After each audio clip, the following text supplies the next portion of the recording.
कोई नहीं है। You fought very well. नहीं कुछ नहीं, ये कुछ नहीं होता। देखिए आप इतना अच्छा लड़े, उससे आप हारे नहीं है।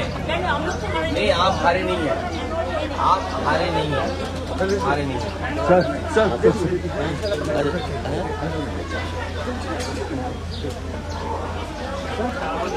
ईमानदारी से इलेक्शन जब हुआ, इलेक्शन कमीशन ने जब इलेक्शन कराया तो वो जीती। और इस बार जो मल्टी लेयर माफिया गिरी हुई है इलेक्शन में, कोई कभी सोच नहीं सकता था कि इस तरह की बेईमानी Bharatiya Janata party, election commission, उनके संगी साथी, खुफिया लोग, अंडरग्राउंड लोग मिलकर के इस तरह का चुनाव करेंगे। अभी तक तो हम ये सुनते थे कि जो आज बंगाल करता है वो देश कल करता है, लेकिन बीजेपी ने जो उत्तर प्रदेश में किया बेईमानी, वो एक ट्रायल था उनका, और उससे सीख करके पूरा का पूरा चुनाव उन्होंने लूट लिया। सेंट्रल फोर्स हो, election commission, transfer posting, UP का चुनाव भी बड़े करीब से देखा है मैंने।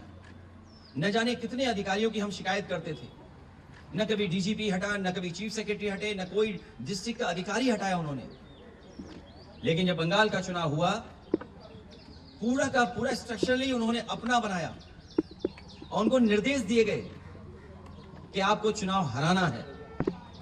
आप में से बहुत सारे साथी होंगे, अब तो फोर्स के कई लोगों को 15 दिन की छुट्टी दी है, लीव। इतनी छुट्टी कभी सेंट्रल फोर्स को कभी नहीं मिली। अभी सुना है कि 15 दिन की छुट्टी दी गई है।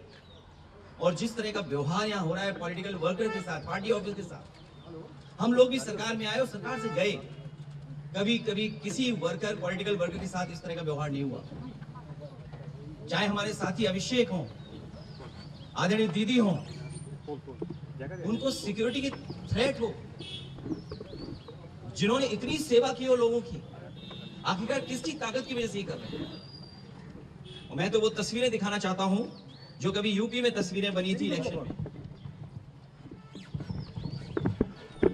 ये शायद तस्वीर आपने सबने देखी होगी, ये तस्वीर तो देखी होगी आपने। इससे ज्यादा भयानक काम यहां हुआ है। अगर बुलेट्स के डरा करके वोट डाला जाएगा तो कौन जीतेगा? आप बुलेट से डरा रहे हैं वोट के लिए, और इलेक्शन कमीशन निष्पक्ष नहीं है, बीजेपी के सहारे पे काम कर रहा है। जब बाई इलेक्शन उत्तर प्रदेश का हुआ था, मैं लोकसभा में अपने सभी मेंबर्स को लेकर के, कफन लेकर के गए थे हमारे सांसद, और इसलिए लेके गए थे कि स्पीकर को दे दें जिससे कि इलेक्शन कमीशन तक ये चला जाए, क्योंकि हम लोगों ने कहा कि इलेक्शन कमीशन ही मर गया है। और ये बात हम यूं ही नहीं कहते थे ये तो पहली तस्वीर है। दूसरी तस्वीर भी किसी से छिपी नहीं होगी, ये दूसरी तस्वीर भी नहीं छिपी होगी किसी से। और फिर जो वोट डालने का तरीका है, मैं केवल एक कॉन्स्टिट्यूंसी का उदाहरण दे रहा हूं कि इस तरीके से फोर्स से वोट डलवाया। मैं 2012, 2017, 2022 समाजवादी पार्टी 37%, 2017 42%, 2022 46%, कभी समाजवादी पार्टी चुनाव नहीं हारी।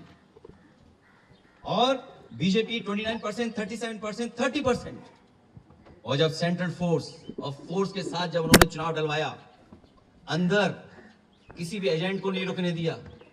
बंगाल में भी यही किया कि जो पॉलिटिकल पार्टी के पोलिंग स्टेशन के अंदर जो एजेंट्स होते हैं, उनको धमकाया, डराया और न जाने क्या क्या तरीका अपनाया होगा।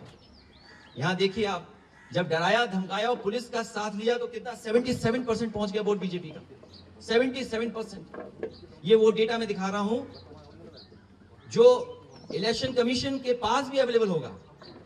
ये तो पूरे इलेक्शन की प्रक्रिया ही बदल दी इन्होंने। और अब तो ऐसा है, बीजेपी की सरकार में इलेक्शन कमीशन से मिलकर के पहले आपको रिजल्ट मिल जाएगा, सर्टिफिकेट मिल जाएगा, उसके बाद काउंटिंग होगी, उसके बाद वोट पड़ेंगे, उसके बाद वोटर लिस्ट ठीक की जाएगी। पूरा चुनाव ही अलग कर दिया इन्होंने, पूरी चुनाव की प्रक्रिया ही बदल दी इन्होंने। और आदरणीय दीदी इनकी आंखों में खटकती हैं। आदरणीय दीदी संघर्ष करने वाली हैं, वो निराश होने वाली नहीं है। बीजेपी की आंखों में इसलिए खटकती हैं क्योंकि वो आदि आबादी का प्रतिनिधित्व करती हैं। और भारतीय जनता पार्टी के लोग जो पुरुषवादी हैं, सामंतवादी हैं, कभी नारी को बढ़ते हुए नहीं देख सकते। इन्होंने नारी को मुख्यमंत्री नहीं बनने दिया। राजस्थान में जो पहले मुख्यमंत्री की दावेदार थी, मुख्यमंत्री रही, और देश में केवल एक मुख्यमंत्री आधी अधूरी बनाई, जिनके पास कोई पावर नहीं है। इसलिए हम इस लड़ाई में आदरणीय दीदी के साथ हैं, क्योंकि लोकतंत्र को बचाना है, संविधान को बचाना है। अगर हमारे वोट के अधिकार को ही छीन लेंगे तो फिर क्या लोकतंत्र बचा? इतनी डेमोक्रेसी को किसी ने डिस्ट्रॉय नहीं किया हुआ जितना भारतीय जनता पार्टी ने किया है। और भारतीय जनता पार्टी पावर के लिए, अपनी ताकत के लिए किसी भी सीमा तक जा सकती है, कोई भी कानून नियम तोड़ सकते हैं।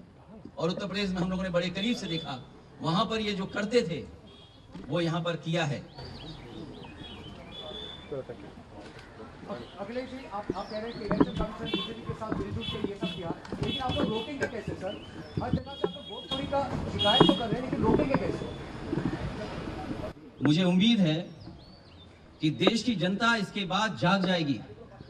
जो बंगाल में हुआ है, जो बंगाल को सेंट्रल फोर्स से, क्या आप कल्पना कर सकते हैं कि 3 लाख सेंट्रल फोर्स भेजी गई और चिन्हित करके अधिकारियों को पोस्ट किया गया?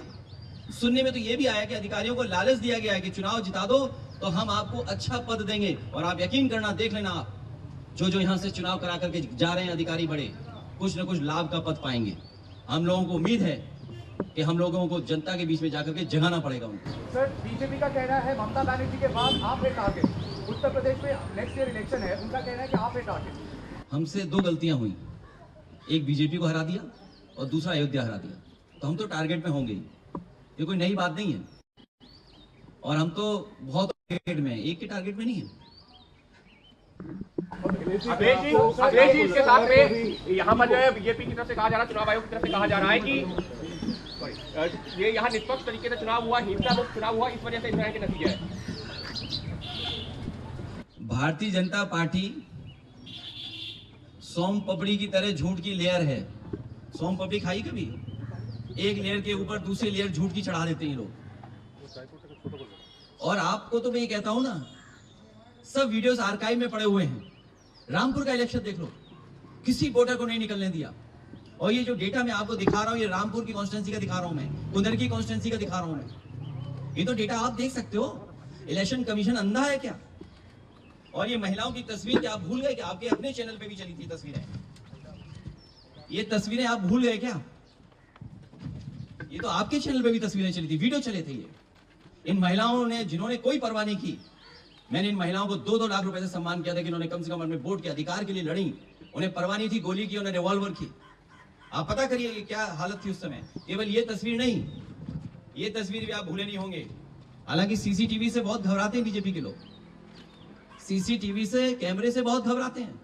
अगर यही इलेक्शन कमीशन निष्पक्ष है तो कुदरकी में जो वोट डाला है उसकी सीसीटीवी वीडियो जनता को दिखा दो। अगर जनता को नहीं दिखाना चाहते हैं तो प्रेस पे तो भरोसा करते होंगे। अगर सब प्रेस को नहीं दिखा सकते हैं तो अपने खास चैनलों को बुला करके और हमें भी बुला लेना। और फिर जब सुप्रीम कोर्ट की प्रोसीडिंग्स लाइव हो सकती हैं तो बंगाल के वोटिंग की, काउंटिंग की सीसीटीवी क्यों नहीं दिखाई जा सकती, क्यों नहीं लाइव हो सकती है? कम से कम जनता में तो संदेश जाए। जो लोकतंत्र है वो मजबूत होगा। अगर सीसीटीवी की जो फुटेज है वो अगर बीजेपी दिखवा देगी इलेक्शन कमीशन से तो शायद उससे लोकतंत्र और मजबूत होगा। ये तो अकेले इलेक्शन कमीशन से लड़ रहे थे। हमें तो यूपी में जो हमारा साथी कह रहा था टारगेट, उनके परिवार के लोग भी कई जगह बैठे हुए हैं, उनके बहुत सारे साथी सहयोगी भी बैठे हुए हैं। हमें सबसे लड़ना है, लेकिन हमें भरोसा है कि जनता ने जो बंगाल में देखा है, जिस तरीके का व्यवहार सेंट्रल फोर्स का, इलेक्शन कमीशन का, संघी साथियों का, इनके अंडरग्राउंड लोगों का, बीजेपी के लोगों का, उत्तर प्रदेश की जनता जागरूक होकर इनका जवाब देगी। सर, बंगाल इलेक्शन के बाद, सर, बंगाल इलेक्शन के बाद आपको लगता है कि इंडिया अलायंस और मजबूत है? दिल्ली की तरफ कुछ करनी चाहिए। मैं इस समय यही कह सकता हूं कि सभी पॉलिटिकल पार्टीज के नेता हम लोग बैठ करके बात करेंगे। अब सर आपको लगता है कि इंडिया अलायंस के सारे जो पार्टीज है वो स्ट्रॉन्गर है, अभी यूनाइटेड है बंगाल इलेक्शन के बाद? कोशिश यही होगी कि सब लोग और साथ मिलकर के काम करें, क्योंकि लोकतंत्र बचाना है, डेमोक्रेसी को बचाना है। ये डेमोक्रेसी को डिस्ट्रॉय करना चाहते हैं, हमारे वोट के अधिकार को ही छीनना चाहते हैं। हालांकि बात यहाँ की नहीं है, लेकिन यूपी की मैं कह सकता हूँ, वो वोट छीन करके आम लोगों के और खासकर पीडीएस समाज के लोगों के अधिकार छीनना चाहते हैं। जब वोट छीनेगा तो सोचिए क्या अधिकार छीनेगा। वो डेटा आपको अवेलेबल है कि किस तरीके से वोट के अधिकार को छीनने से कितनी सीटें हार गए, वो डेटा छिपा नहीं है। और लॉजिकल डिस्क्रिपेंसी के लिए क्या सॉफ्टवेयर इस्तेमाल किया होगा, आखिरकार किसका सॉफ्टवेयर था वो? लॉजिकल डिस्क्रिपेंसी जो हुई है वो किसकी वजह से हुई है? कौन डेटा देख रहा था, कौन सा सॉफ्टवेयर था वो? सर आप लोग पार्लियामेंट में इसको उठाएंगे सर? पार्लियामेंट में तो मैं कफन लेके गया था इलेक्शन कमीशन के लिए, बंगाल इलेक्शन बिल्कुल उठाएंगे। कि बंगाल का ये चुनाव इस बार हिंसा बहुत कम हुई, लोग बहुत कम यहाँ पे जाने गए, लेकिन कल रात में जो देखा गया शुभेंदु अधिकारी के पीए की हत्या की गई, उसे क्या कहते? इसमें तो होम मिनिस्टर जिम्मेदार हैं, तो उनके पीए की हत्या कैसे हो गई? ये सवाल मुझसे मत पूछिए। आप ट्विटर हैंडल होगा आपका, आप टैग करिए होम मिनिस्टर साहब को, पूछिए कि हत्या कैसे हो गई। सर ये जो एकजुट होकर आप लड़ने की बात कर रहे हैं सर, इसमें कांग्रेस की भी भूमिका होगी सर। हम लोग यूपी इलेक्शन से भी पहले देखे हैं, बंगाल इलेक्शन से पहले हम लोग ने देखा कि शायद ऑपोजिशन एक साथ नहीं हो पाए, कांग्रेस नहीं आ पाया सर। कांग्रेस को कोई एडवाइस देंगे सर? मैं किसी को एडवाइस देने के लिए नहीं आया हूं। मैं लोकतंत्र और जिस तरीके से आदरणीय दीदी को अपमानित किया, उनके कार्यकर्ताओं को वोट नहीं डालने दिया, क्या जिम्मेदारी सेंट्रल फोर्स की है? क्या आप इलेक्शन को इस तरह कराएंगे कि आप वहां पर एजेंट्स को नहीं बैठने देंगे, पॉलिटिकल पार्टी के एजेंट्स को नहीं बैठने देंगे, और फिर इस बात की तैयारी करेंगे कि एसआईआर करा करके हम टारगेटेड किस बूथ पर वोट कटवाना है? जो टीएमसी के स्ट्रांग बूथ हैं, स्ट्रांग वोटर्स हैं, उनको वोट ना देने दिया जाए, इसलिए वोट कटवा दें उनका? ये अधिकार किसने दिया है?